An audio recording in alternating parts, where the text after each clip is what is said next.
হচ্ছে হচ্ছে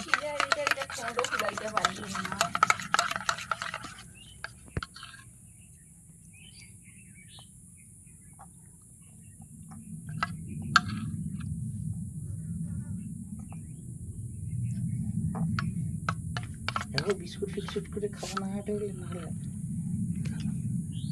আরো দুধটা বেশি লাগতো। আর খিচুড়ি পাইলে খিচুড়ি কতটা করে খাই জানো? কালকে দিয়েছিল বলে কালকে দিচ্ছে বলতে কালকে যে পাশ পলিয়ে ছানার সব আসছে আসছে সেই তার জন্যই রান্নাটা করেছে।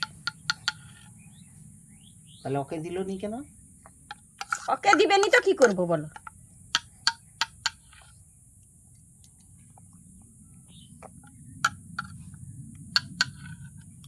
ওকে আবার